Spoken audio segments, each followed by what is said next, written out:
Welcome to Kickass Radio, hosted by Jo Sainsbury, founder of Kickass Women.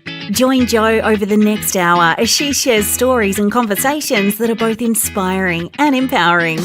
Having spent over 30 years in the corporate sector, Jo Sainsbury kicked off her heels and became a coal train driver working in the rail and mining industry. It has been her goal ever since to empower and support women who are considering a career change into an industry role, making the transition as smooth as possible. Jo is a walking, talking success story of how taking the plunge into industry can open up a world of opportunity. And you can do it too. If you're a woman working in industry or considering a career change, this is the radio station for you. Let's get into this episode of Kickass Radio. Hey there, Glo-getters. Welcome to the Kickass Radio Show. Am I excited for today's show? You bet your kick-ass I am. First off, I'd like to just raise the point that it's been Rail Safety Week here all week, and the message to each and everyone being, Rail Safety Week is an annual community awareness week held in Australia and New Zealand, designed to engage the community in safe rail practices. Now, ongoing commuter safety relies on those interacting with the rail environment, both pedestrians and commuters, to play an active role in rail safety. In particular, to be aware of their surroundings. Viewing and listening to smart devices is a social norm which may contribute to commuter distraction and complacency. So this year, Rail Safety Week reinforces to the community specific actions required to stay safe around rail. So the message is stand back, look up, stay rail safe. And these rail safety messages remain relevant all year round, regardless of it just being Rail Safety Week this week. So there's a couple of tips, like a moment of distraction can change your life forever. And then unsafe actions around trains and trams can affect a rail worker's life forever. And a person is killed or injured on the Australian rail network every 2.5 days. So stand back, look up, and stay rail safe. Now, today on the show, we are going to get a good hit of inspiration. We are talking with one of our very own special online American guests, Jade Hollis, who is sales director for the company Nexus Alpha USA and based in Tampa, Florida. Now, Jade has throughout her career journey had a variety of jobs and roles, from construction, renewable energy, designing bespoke wedding stationery, to having several years off to raise her two gorgeous children. Now, we're going to hear about what Jade has created during her time in the pandemic and what got her inspired to do so. Instead of seeing the lockdown as a problem, Jade saw it as an opportunity, and I'm in full support of her, and I can only reiterate that we were made for this. Women starting invaluable resources and businesses in lockdown. Despite the economic gloom, many females are seeing opportunities during the pandemic to inspire, create, innovate, and empower others. And Jade is just one of those amazing women who inspire and are leading through the pandemic. You are listening to Kickass Radio Show, Kickstart, where we talk about all things women working in non-traditional roles in varied male-dominated industries, and I tell you how it is. I'm your host, Jo Sainsbury, the Glo-getter. I hope we can keep you in good company over the coming hour. And a huge shout out to all the women working out on track and on site today, all over the globe. May you stay safe and have a fantastic day or night shift. And this might also be a good time to put it out there that today's radio show may and does contain some adult language. Let's get into it. Hello, Jade, and welcome to Kickass Radio. Hello, Jo. How are you? I'm well, thank you. So how are we over in Tampa, Florida this morning?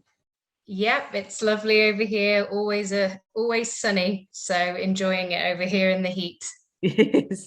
It's been a couple of years. I think 2018 was the last time I was over in Florida. So it was around. It was early July we were there. So yes. Oh, lovely. Yeah, it's a hot time of year. It was very warm, I must say. So, Jade, tell us a little bit about your journey and where you've been and what you're doing. So, my journey's been an interesting one. It's definitely I've definitely followed a very different path to what I envisaged I would sort of follow as a child. I did a fine arts degree in fine art, and that was my passion. I loved art. I was always painting and drawing and being creative. And my dream was to either be an art teacher or just to be an artist. But I graduated in a recession in 2008. And I think one of my final lectures was how to sign on to get benefits. And I was shocked. I was like, oh God, this doesn't sound like what I'd envisaged. So I applied for job after job after job, and no one would even get back to me. I wouldn't even get a rejection letter. It was just silence. And it was very disheartening. So I basically offered myself up for free and worked for a PR company for a very short period of time, just a few weeks. Didn't get paid for it. And I was so excited because I thought, oh, I'll definitely get a job here if I'm offering myself for free. And I went along and they sent us up to a room, and the whole room was full of students that weren't getting paid. Oh. So I was just like, wow, it's difficult times. If there's that many of us up here offering our services for free, I'm never going to get this job. So I ended up pretty much saying that this isn't for me. I did a week there and got some experience, and then thought I really need to concentrate on finding a proper job. So I kind of stopped being so narrow-minded and looking for the sort of artsy side. And my dad worked for a construction company, and he said, well, why, we've got an opening for a PR officer. You could come and, have a look. So I applied for it, and I got an interview, and I started working for a construction company. And I was like, oh, I'm not sure about this. But it was great. I got a lot of experience. It was the men were very friendly, really helped me out. And actually, I had a huge problem with my boss there, who was a female. And she was awful to work for. And she used to make the two other girls that I worked with cry on a regular basis. And I was like, this is, gosh, I didn't think it would be this way around. I thought working in a construction company, I'd find it harder maybe being with the men. But that's right, role reversal, exactly, yes. Yeah, but it was actually really difficult with one of the women there. So I tried to sort it out, but nothing ever happened. So I would come home miserable every evening, and my husband said, well, why didn't you apply for another job? And I was like, well, I hadn't thought of that. You kind of think, well, you're in a job, that's what you should do. So I had a look around, and I spent a few years at this company. I had a look around and I couldn't find anything. And then my husband said, well, what about this position? And it was for a business development manager. And I was like, well, I'm not qualified to do that. Because, I think women quite often downplay themselves, don't they? All the time. It was, yeah, exactly. And it was for a business development manager for a renewables company. And I said, oh, there's no way I could do that. I haven't got the skill set. I don't know anything about it. And he said, just try it. And so I did, just because he pushed me, and I got the job. And it was a huge pay rise and a title change. And I got a company car, and it was incredible. I was like, what? These jobs are out there? Yeah, I couldn't believe it. I was like, that was really easy. And I think, the guy who employed me was quite excited to have a female on board, because I was the first female to come and work for the company that wasn't in a secretarial role. And I think we were both just as excited as each other, because he was really looking forward to having somebody who had a different approach, I think, and a different way of doing things. So in that job, it was all renewable, solar panels, solar thermal, and I had to go to clients' houses or clients' businesses and measure up and tell them what systems they could have. I'd design the systems in computer software, and go to networking events. And yeah, it was great. I felt really empowered. And I absolutely loved it. But then I think it was not long after, only about 8 months later, my husband got approached by a rival construction company to the one I was working to originally, asking him if he'd be interested in a role with them to do business development. And my husband already had a great job and was like, no, I'm not interested, but I know someone who might be. And he passed me over the details. And I was like, well, I haven't been with this company for long. And he was like, yeah, but you know what? I think you're doing a great job and this would be another step up for you. So I was like, well, I'll go for the interview and I'll just see what happens. And I went along to the interview and they loved me and offered me an even bigger pay rise. And I was working for a huge company, multi sort of national company in construction again. And it was fantastic. They really looked after me there and offered me some great opportunities. I became a member of their junior board that they'd set up. Wow. And it was fantastic. And they actually had a woman director for this company too. So I think they really had a strong ethos for looking after women and trying to get women in higher roles, which I really admired. And yeah, so Southern Construction, I was there for several years and really loved it, and had to unfortunately stop because I had children. As we do, yeah. Which so I was sad to sort of walk away, but I was very passionate about looking after my children and spending the first few years with them. So I set up my own company doing wedding stationery, bespoke wedding stationery. Because I like to have a challenge. I love looking after my kids, but I also really love sort of doing business and making things. So it kind of combined the experience I'd had in business along with my creative outlet from university. So yes, I really enjoyed doing that. And at that point, me and my husband I was actually born in Florida, so my parents are British. I took him there on holiday and he fell in love with it and was like, I want to move there. So one day we were both sort of like, well, let's change our lives. And we literally sold everything. We sold the entire contents of our house. We sold our house. My husband was in a great job. He was a managing director for an insulation company at the time. He quit his job and we literally used the money with everything that we sold to just move to Florida. And we didn't have a job to go to, neither of us. We had a small child, a 2-year-old child. And we just took the gamble and it was crazy. And my husband went from managing director to a sales rep overnight. And he found a job working for a concrete company. And I just stayed at home with my son. We moved around a bit until we found some better jobs. And eventually my husband worked for the company that I work for now, Nexus Alpha USA. And he needed some extra support, so he took me on as well. And now we kind of work in the transportation sector, doing railway signage and signage for buses. But we've also sort of become a reseller of products. So we resell a whole variety of products, from augmented reality to traffic signage. So it's a very varied role now.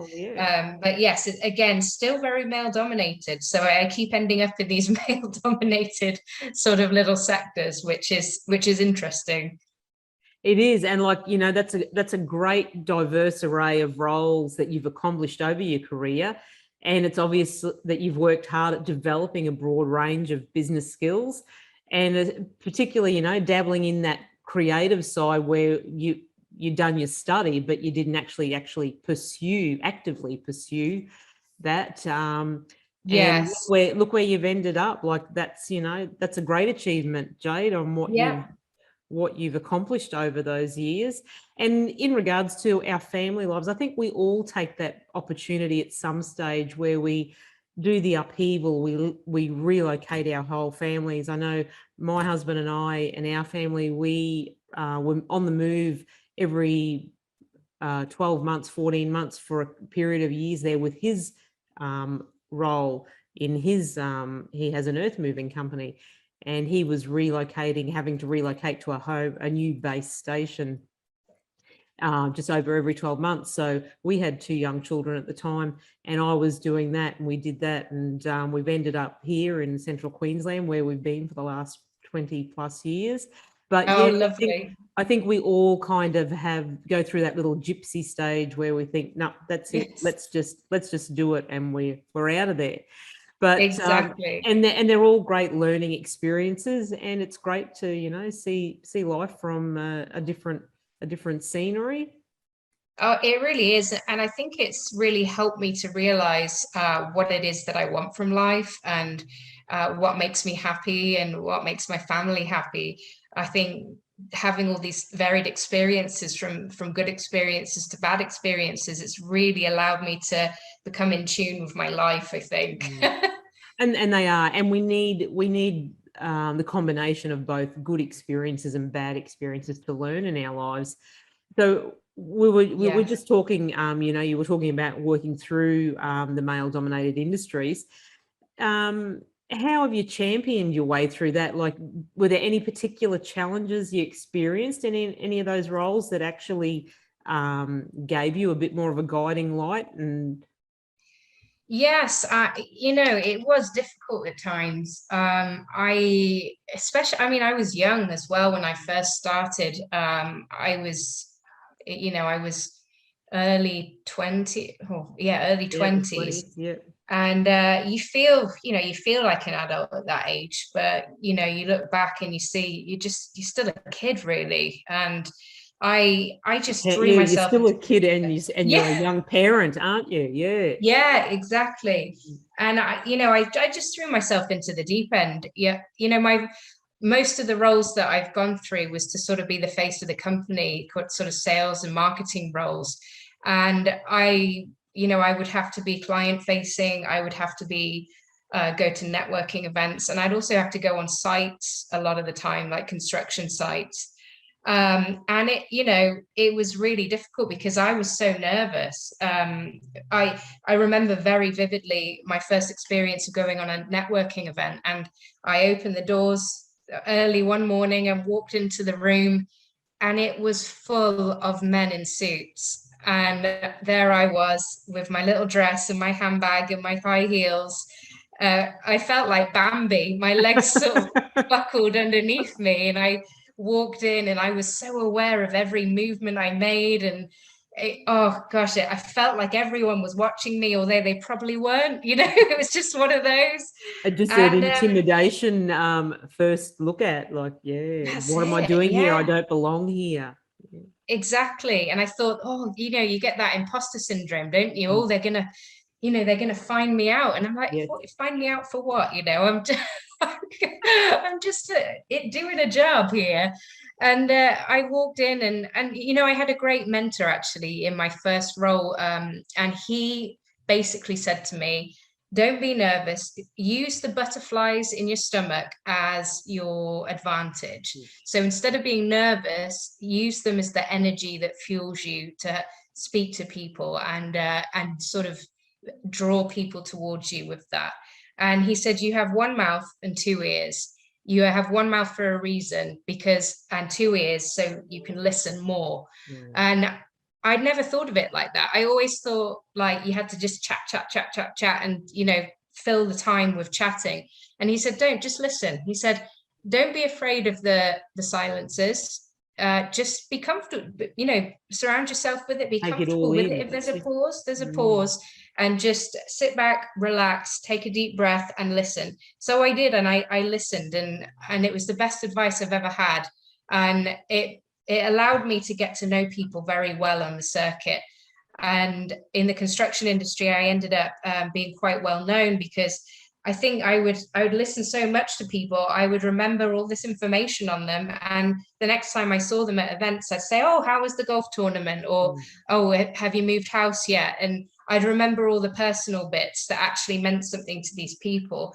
And I think that kind of gave me an edge over some of the men in the industry that were in the same role as me. because I kind of made it more personal and it wasn't just about business.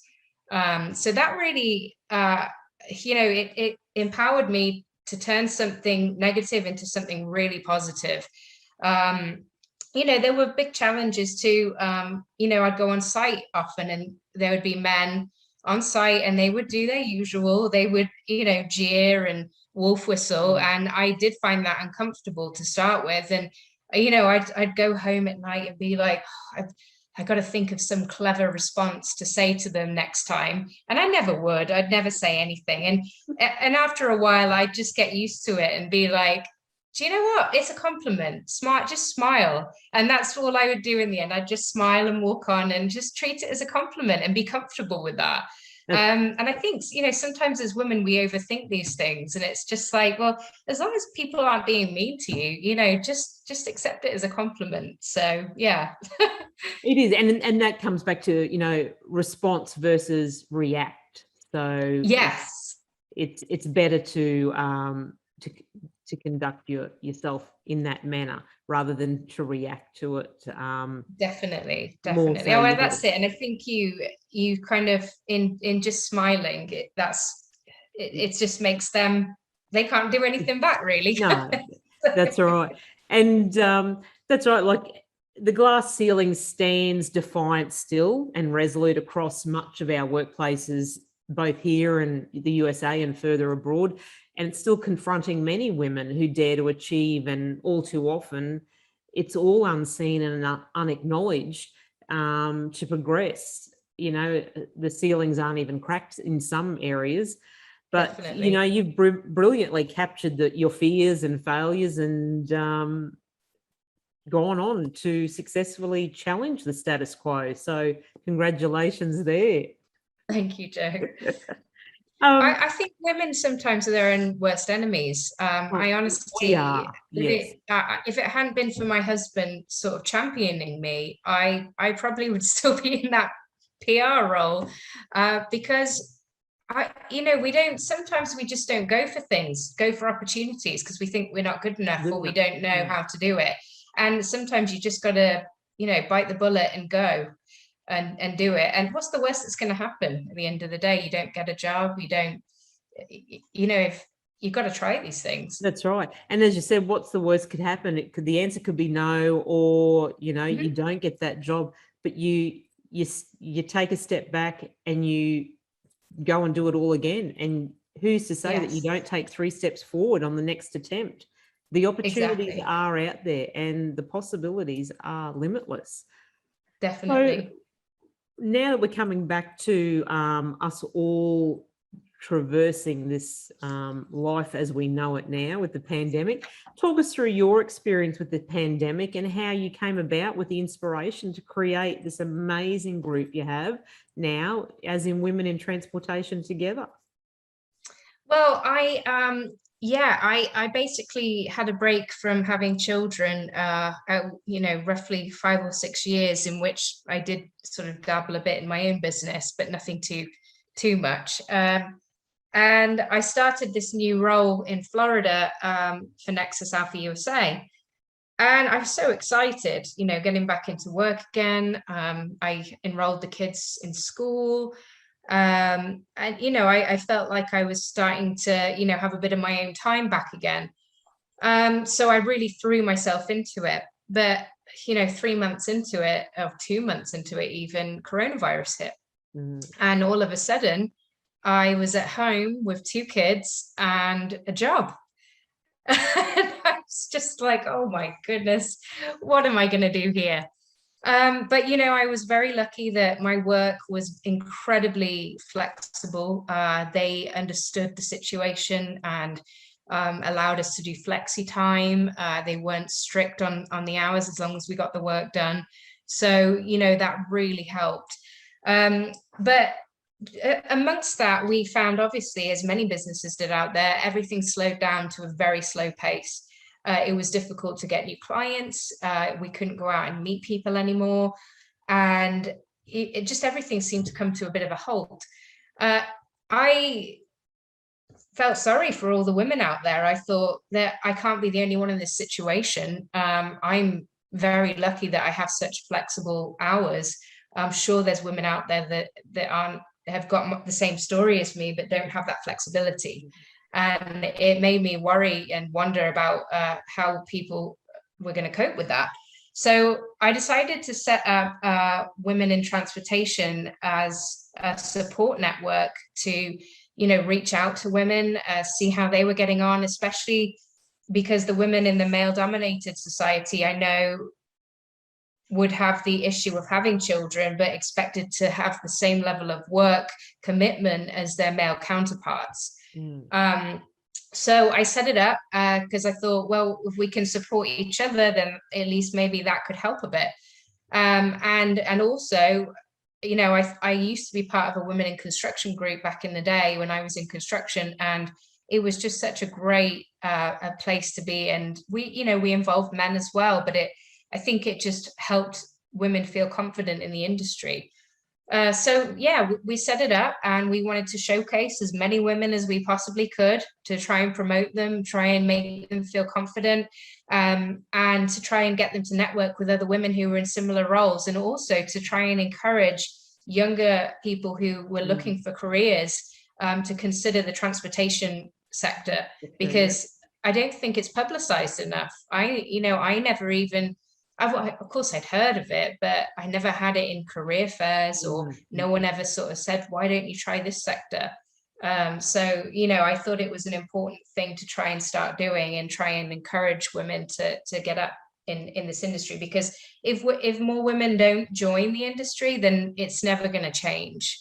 And I think exactly right. Yeah, no truer exactly. statement could be said. That's exactly right. Yeah. Exactly. And we can't sit here and blame it on the employers if we're not going out there and going to the interviews.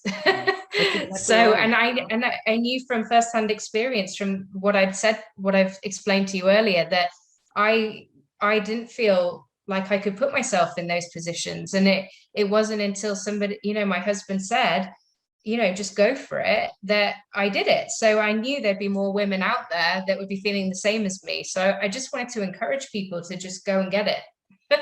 Yes, that's right. The inspiration that you got to find your own feet and do this, it's a fantastic resource and network that will definitely inspire and dispel any self-doubt, and more importantly, motivate normal everyday women from all ages and walks of life to take control of their careers and their working futures. And it's in particular in these times, it's a good time to do a reflection and say, well, am I happy where I am doing what I'm doing in my current job or role? Maybe it is time for a change. So exactly. having these groups like Women in Transportation Together, like Kickass Women, they're great outlets to converse, to share your experiences, to ask for advice, to listen firsthand to other women that are working in these industries, and gain their perspectives, and talk to as many women as you can find, because the more variety that you get, you might have your mindset on something that you've selected that you thought you might pursue, but then after you're talking to someone and finding out what their role entails, the conditions they work in, or what they have to do, you might think, oh no, that's not for me. So you go and find something else.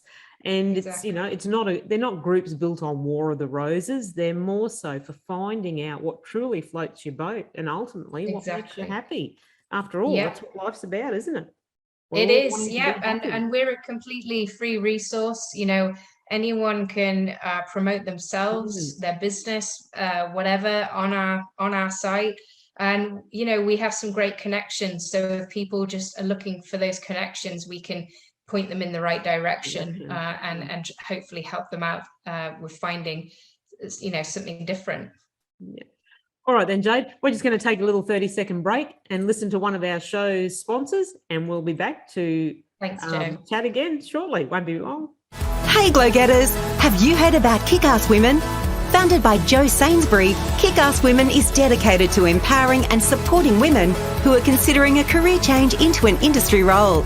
Visit our brand new website at www.kickasswomen.com.au or follow Kickass Women on Facebook and LinkedIn today to keep up to date with all things Kickass Women and the incredible opportunities and content we have for you. See you there, Glo-getters.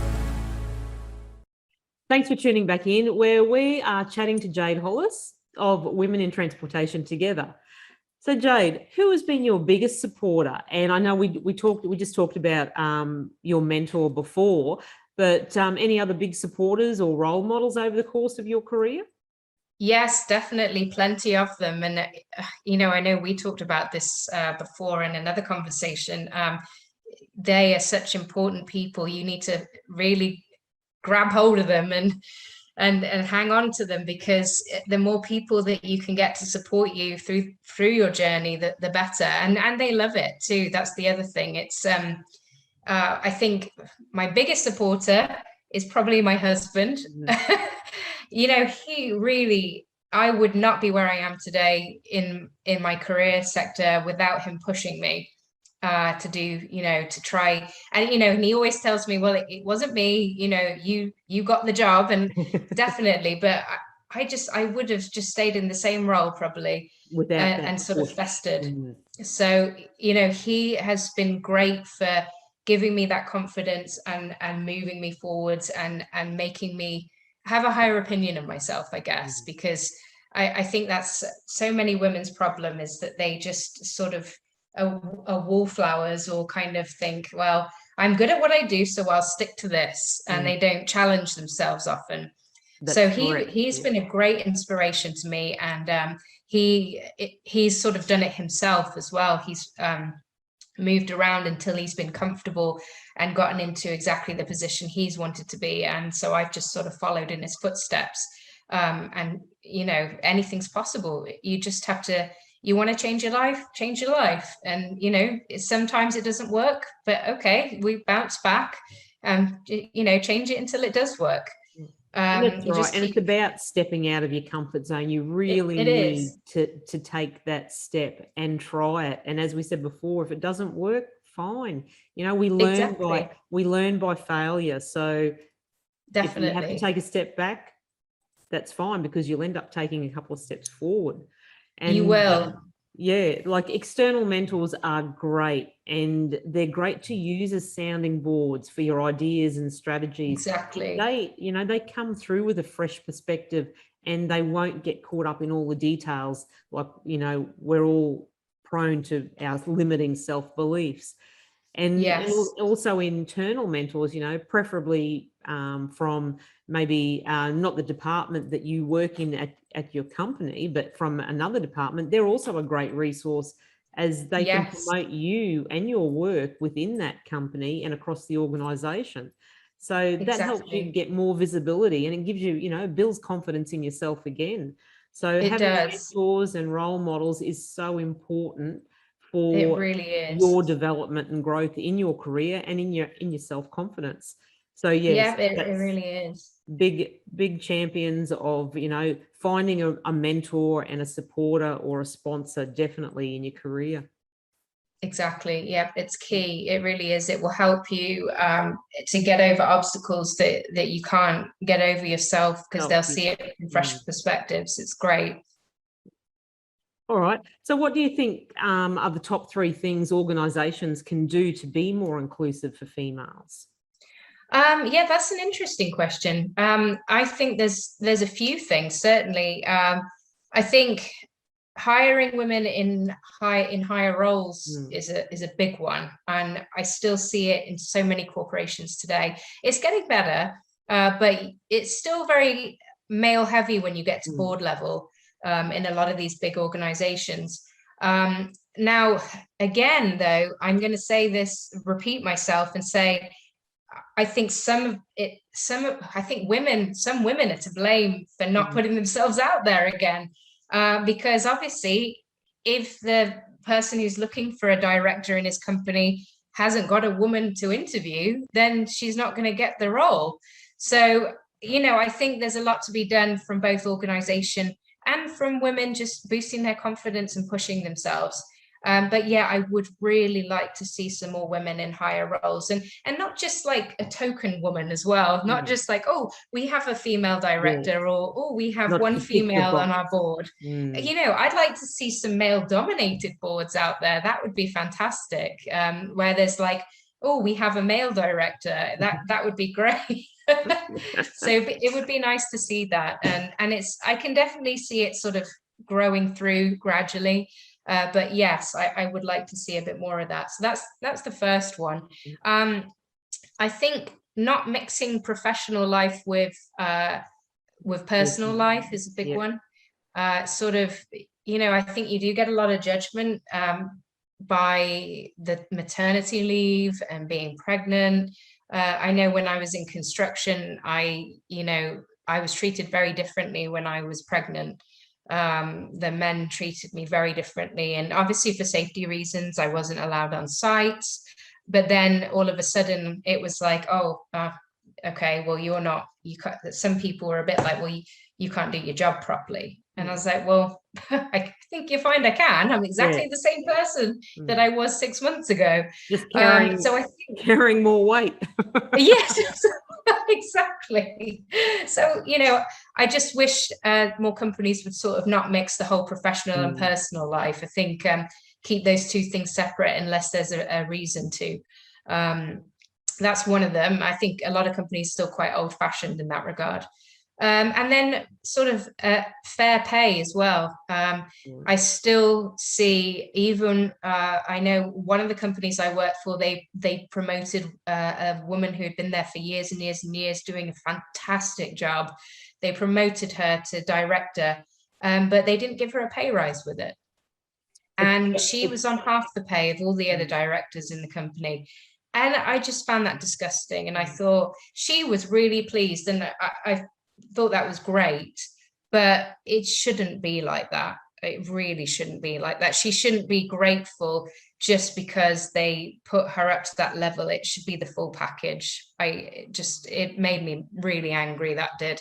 And part of me thought, oh, I think I'd have to reject it just on principle. And that's a real thing, because there is there's research out there, and I only talked about this a couple of weeks ago, that there's a data out there. It's John versus Jenny, and researchers put up two exact same CVs or resumes of technically trained male and a female, and John got the job over Jenny, but the resumes were exactly the same. And then they offered Jenny the same job, but they only offered her half the pay. But it's terrible, and something needs to be done for that. It's a biased, a gendered bias that we've grown up with. It's still in the world today, but it's I think women find themselves in an impossible dilemma. If they do not behave assertively, they can't demonstrate leadership competence. That's the perception. But if they do behave assertively, then they're considered less, promotable, because they're too out there. And exactly. I truly believe that if change is going to happen, then it's not about positioning issues around the gender and workplace practices. It's because they're exclusively, they're not an exclusive women's issue. The overarching recommendation is that what's good for implementing changes around getting more women into the industries, it's an overall good decision for all employees, equality. It is. That's what we want. Yeah, exactly. That's it. And there wouldn't be this constant sort of battling going on to try and fight for it if it was. And the trucking industry is definitely sort of getting up there with sort of that fair pay, because they pay, I think, by the mile, by the hour. So it doesn't matter what gender you are, it doesn't matter what you are, you get paid the same across the board. And I think that more businesses should take a leaf out of their book and work that way. Most definitely, yeah. And I know in my industry, in the rail here, Queensland, like we're on all equal pay. We all get paid the exact same amount. So that's great to hear as well. Yes, in our local sector here. So that's a win for us. So that's great. That's great. I think transportation is certainly up there with pay parity, and it's I think it's starting to. This is why trying to promote it is a great sector to join for people leaving university or school or whatever. I think there's some great money to be earned, some great experiences, and great opportunities for all ages, for all genders. It's fantastic. And that's exactly right. There's lots of opportunity out there, and lots of opportunity to secure a financial future, especially for the younger ones. Definitely. It's a great industry to be involved in. So how can our listeners connect with you, Jade? So currently we're just on Instagram and we're wit_int, or Women in Transportation Together. We've just set up a Facebook page, but there's nothing really on it at the moment, but I think you could still find us if you wanted to. And then we're looking at setting up a LinkedIn page soon, probably an email address and a website, but that's going to be in the next couple of months. So in the meantime, we're on Instagram and Facebook, so come and find us. Excellent. Well, it's been great to have a catch up, Jade, and always another inspiring and invaluable conversation we've had today. We wish you all the best for the growth, development and inspiration for Women in Transportation Together. And we will put all your links up in the show notes after the show. Thank you, Tim. And we say thank you, take care and stay safe. And we'll look forward to having another chat to you later in the year, Jade. Thank you for your time, Jo. All right. Hey Glo-getters, did you know that Jo Sainsbury is a published author for her book High Heels to High Vis and has been named an Amazon #1 bestseller? Telling the story about Jo's transition from the corporate sector into industry, High Heels to High Vis acts as a guide for women who are considering a non-traditional role and career. High Heels to High Vis is available for purchase online at all leading bookstores, including Amazon, Dimex, Waterstones and eBay. Well, that's it, guys. I do hope you enjoyed our show and our guest, Jade Hollis from Women in Transportation Together. A very big special thank you again to Jade for sharing so much invaluable information. And I hope you've all found it inspiring and that it gives you something to ponder and think about over the weekend. Why should we work to create equal opportunity for women in all industries? Research shows having more women on teams and in leadership positions leads to more innovation, higher return on investments, and better problem solving, and increased mentorship and sponsorship opportunities for one and all. It's all about awareness that being diverse as a business drives innovation and growth. And I have never been the one to be a loud feminist, but I have always found myself in situations where I am in a minority, having worked in a number of male-dominated industries. Secretly, I don't mind it. And I understand that females bring another perspective to the table. And thankfully, at a number of these companies nowadays, most of the males think this way too. Businesses need to keep talking about it. Society needs to keep talking about it. Social media has been incredible when it comes to strong, dominant females owning a lot of the conversation across topics and issues like these. It has provided great platforms for anyone, male or female, short, tall, black, white, to have a voice. I think that this next generation will be fine and we will start to see the divide go. Women are stronger together. Find a network of women who support your goals, just like Women in Transportation Together and Kickass Women. We believe in a future where gender equality in the workplace is no longer a topic among leadership teams and HR departments. Together, we must all take action by inspiring conversations, professional development, and culture change. We have the opportunity to create a springboard for all women to reach higher. As always, I really appreciate you guys giving me your time to listen to the radio show. You can find more information on this episode and Jade and Women in Transportation Together in the show notes or on my social media pages. Visit the website, www.kickasswomen.com.au. Be sure to tune in again next week, where we're going to have a chat with Michelle Bowditch of Door 20A. Don't forget to subscribe to the podcast to get the latest episodes sent directly to you. Well, that's all for today's show. Thanks for your company and for listening to Kickass Radio. It's not goodbye, but see you later. Stay safe and well. Keep in touch. Pos comms always. Go on, get your glow on. Become a glow-getter. Thanks for tuning in to another episode of Kickass Radio, where we kick goals and deliver empowering conversations for women. Want to hear more from Kickass Women and Jo Sainsbury? Visit the Kickass Women website or follow Kickass Women on Facebook, LinkedIn and Instagram. See you on the next episode of Kickass Radio.